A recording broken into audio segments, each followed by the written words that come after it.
Olá, eu sou Wilgner Giovanni e no vídeo de hoje eu vou falar sobre um deputado que está há mais de 2 décadas no Congresso Nacional. Ele, que é considerado radical por defender valores conservadores, Jair Messias Bolsonaro. Descubra neste vídeo por que Bolsonaro foi o deputado federal mais votado no Rio de Janeiro, com quase 500 mil votos, porque ele tem centenas de páginas no Facebook com o seu nome, com milhares de seguidores, e porque ele é considerado um mito, um salvador para milhões. Descubra agora o que já fez pelo Brasil Jair Bolsonaro. Feliz, porque sozinho eu causo um incômodo enorme para o PT.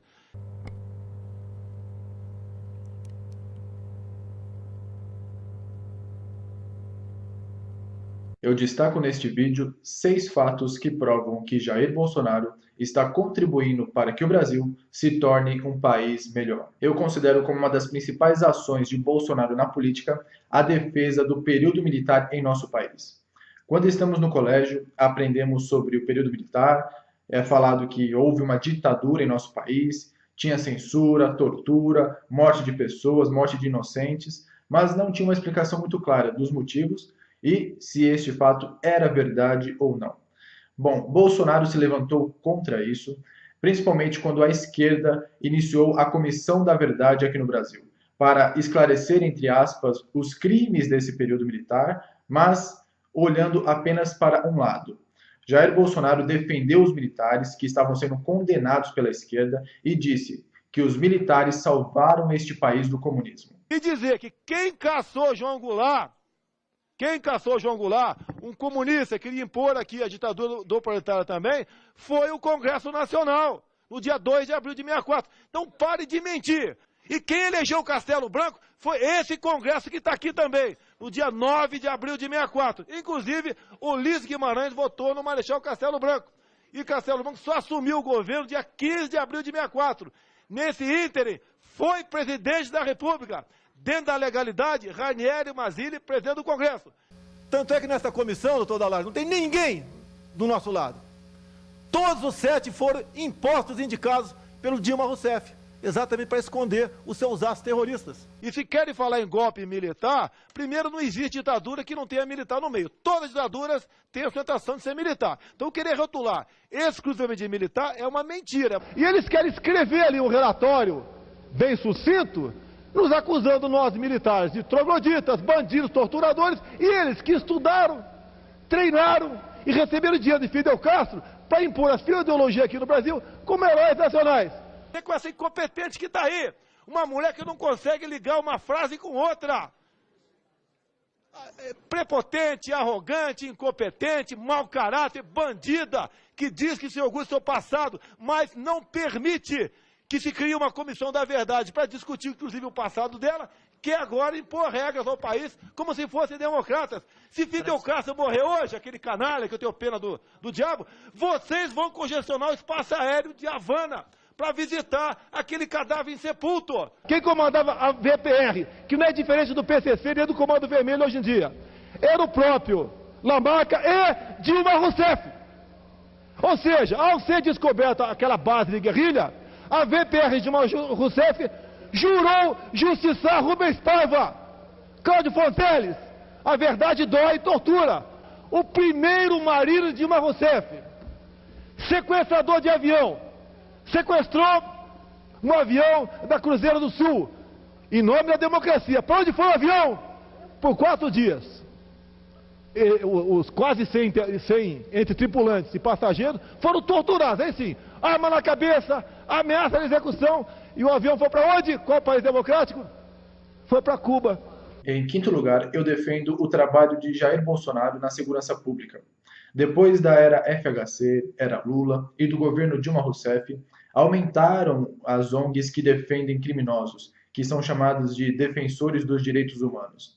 Em nosso país, é mais fácil se preocupar com um preso, se ele está tendo uma boa alimentação, se está numa cela adequada, do que se preocupar com a viúva ou a mãe que precisou enterrar o seu ente querido.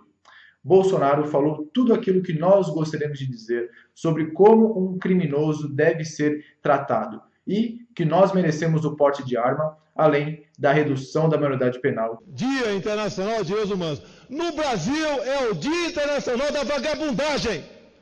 Os direitos humanos do Brasil só defendem bandidos, estupradores, marginais, sequestradores e até corruptos. Se um dia eu tiver poderes para tal, né, não vai ter 1 centavo para a ONG, 1 centavo para qualquer órgão relacionado a direitos humanos. Vocês vão trabalhar. Temos uma porcaria de uma Constituição ao se referir a direitos humanos. Não há pena de morte aqui. O cara não teme nada, não há prisão perpétua. O canalha nem precisa trabalhar. Fica sugando o Estado no tempo que está detido. Enquanto tiverem essa ideia de mataram 60 mil, eu queria que matasse 200 mil vagabundos. Eu estou preocupado com os inocentes morrem nesses momentos, e não com os marginais. Sou da paz, está de brincadeira? Soltar pombinha lá na praia de Copacabana, abraçar a Lagoa Rodrigo de Freitas como uma maneira de protestar contra a violência, você só pode matar um vagabundo numa situação de tanto rir. Defesa de presidiários. Os presídios brasileiros estão uma maravilha. Lá é local do cara pagar seus pecados. E não para viver no spa, em vida boa. Prega uma perfeição hipotética com quem está com um fuzil na mão. Com quem bota, sequestra, quebra as pernas, joga lá dentro de um pneu lá no Morro de Janeiro, toca fogo no cara vivo. Esse tipo de gente, vocês acham que tem que dar um choquezinho, dissuadi-lo? É que uma minoria de marginais aterrorizam a maioria de pessoas decentes. Quando se fala em menor vagabundo, como esse que foi preso lá no Porto do Rio de Janeiro, você tem que ter uma política para aprisionar esses caras, buscar a redução da moralidade penal e não defender esses marginais como se fossem excluídos da sociedade. O último obstáculo para o socialismo, para o poder absoluto desse governo, é quebrar a coluna vertebral das Forças Armadas, passando pelo desarmamento do seu povo. Com o Estatuto de Desarmamento, só desarmou o cidadão de bem, os marginais continuam armados. Posse de arma é um direito daqueles que queiram praticar o exercício do direito da legítima defesa. Bolsonaro também é um político que enfrenta a chamada indústria de demarcações de terras indígenas em nosso país. Bolsonaro chamou atenção para este grave problema: extensos territórios, ricos em minérios, que são destinados a uma pequena população de índios. Esses territórios que futuramente podem se tornar independentes. Bolsonaro chamou atenção para este fato, porque ele, assim como nós, que somos patriotas, sabemos, este país não é somente dos descendentes europeus ou só dos índios. Este país é de todos os brasileiros. Não tem diferença entre nós. Tá? Nós somos irmãos, somos filhos de Deus. O que eu vi alguma das polícias da FUNAI é o seguinte: onde for detectado um índio, num raio de 10 quilômetros, demarcar como terra indígena. Vai faltar Brasil. Vocês já são aqui, em terra demarcados, equivalente a uma região sudeste. São mais ou menos 800 mil índios. Uma região maior que São Paulo, Minas, Espírito Santo e Rio de Janeiro juntos. Tem uma reserva em Yanomami que equivale a 2 vezes o tamanho do Rio de Janeiro e tem aproximadamente ali 8 mil índios. Infelizmente, no final do governo Lula, em convenção na ONU, foi produzido um documento e que onde ele está bem explícito a autodeterminação dos povos indígenas. Ela veda o ingresso de tropas militares nessas áreas demarcadas. Essas áreas, comparando-as com o mapa metalogenético, são as mais ricas do mundo. Nióbio, ouro, bauxita, estanho, além da biodiversidade. O que o primeiro mundo vem fazendo através da ONU é buscar uma maneira de tornar essas áreas independentes. Em terceiro lugar, eu destaco o trabalho de Jair Bolsonaro em defender os valores da família que foram esquecidos nos últimos 13 anos de governo petista. Bolsonaro descobriu um kit escolar, conhecido como kit gay, que seria distribuído nas escolas públicas do Brasil para crianças. Bolsonaro fez de tudo e conseguiu frear este avanço da esquerda em cima de uma sociedade que é conservadora. O governo federal vai distribuir um kit gay para a garotada do primeiro grau. A pretexto de combater a homofobia, na verdade, está estimulando o homossexualismo, com filmes para a garotada do primeiro grau de 6, 7, 8, 9, 10 anos.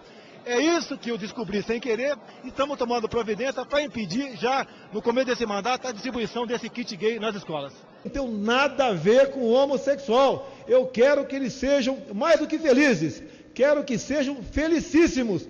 Mas, por favor, não queiram impor esse comportamento dentro das escolas com desconhecimento dos pais. Primeiro, dizer que o imposto que paga meu salário, eu mesmo que pago os movimentos gays por aí através de orçamento federal, estadual e municipal.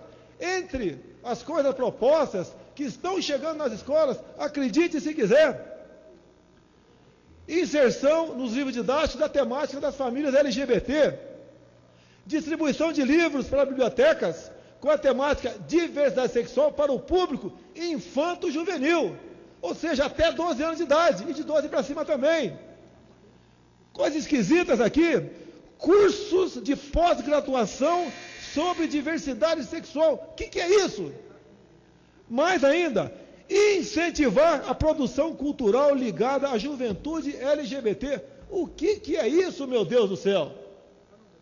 Casas estudantis para hospedagem de travestis e transexuais, ou seja, república gay. Mais ainda, desconstrução da heteronormatividade. Não tem nenhum pai até agora, nenhuma mãe, ou um professor que seja favorável à distribuição desse material. Em 2018, Bolsonaro quer ser presidente do Brasil. Ele que vai sair da sua zona de conforto, porque poderia ser facilmente reeleito como deputado federal pelo Rio de Janeiro. Mas não, ele quer lutar por este país e fazer um governo de direita aqui no Brasil. Bolsonaro sabe que com essa urna eletrônica, que é facilmente hackeada, ele não vai conseguir chegar à presidência. Por isso, ele conseguiu aprovar o direito do cidadão de ter um recibo com o seu voto, tornando a eleição ainda mais transparente. A reforma política, pelo que tudo indica, não vai dar em nada. Mas tem algo que está na cabeça do povo. Eles não acreditam nas nossas urnas eletrônicas. Afinal de contas, a tecnologia é de 1996. Assim sendo, por exemplo, nós temos que ter uma maneira de auditá-la, de realmente ter certeza se você votou para presidente do candidato X, aquele voto vá para lá efetivamente. Assim sendo, eu tenho já apoio de alguns líderes. A emenda número 10 permite o voto impresso ao lado da urna eletrônica. Ou seja, o elemento vota, vê o nome dele na tela do computador, ele aperta um botão, o voto acaba sendo impresso no papel, ele pega aquele papel, leva para o mesário, ele assina e bota dentro da urna. Acabou, pronto, acabou a eleição ali. E assim sendo, qualquer presidente de partido, né, caso queira, ele pode pedir a recontagem total ou parcial daquelas votações. Assim sendo, nós damos satisfação à sociedade. Não podemos confiar no PT por ocasião da eleição de 2018. Político honesto existe? Sim, Bolsonaro é um político honesto. Ele já disse várias vezes que recebeu propostas de benefícios políticos, mas ele recusou. Bolsonaro é o único político que pode se orgulhar por ter sido citado por Joaquim Barbosa e pelo doleiro Alberto Youssef. Os líderes dos 4 partidos cujos principais parlamentares receberam recursos em espécie do PT, orientaram as suas bancadas a aprovar o projeto, que fora encaminhado pelo governo. Somente o senhor Jair Bolsonaro, do PTB, votou contra a aprovação da referida lei. Todos os demais votaram no sentido orientado pelo líder do governo e do Partido dos Trabalhadores na Câmara dos Deputados. Deputado do PT? O Bolsonaro, lá do Rio de Janeiro, eu sei que não recebia. Bolsonaro. Este vídeo mostrou que Bolsonaro não só fala, mas também faz muito pelo Brasil. Bolsonaro tem grandes chances de se tornar presidente do Brasil em 2018. Bom, vocês viram aqui o que fez Bolsonaro. Ele é porta-voz da direita no Brasil atualmente, mas outras pessoas também falam sobre os valores conservadores. Por isso, vamos fortalecer para ter um governo de direita em 2018. Muito obrigado pela sua visualização. Não esqueça de se inscrever, de comentar, de compartilhar este vídeo para os seus amigos. Muito obrigado. Assista outros vídeos do canal, porque vale a pena, tem muita informação interessante. Um grande abraço e até o próximo vídeo.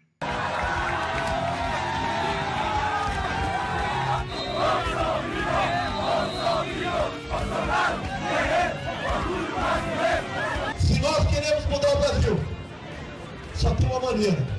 Temos que botar alguém naquela cadeira presidencial que pense como nós. Brasil acima de tudo e Deus acima de tudo.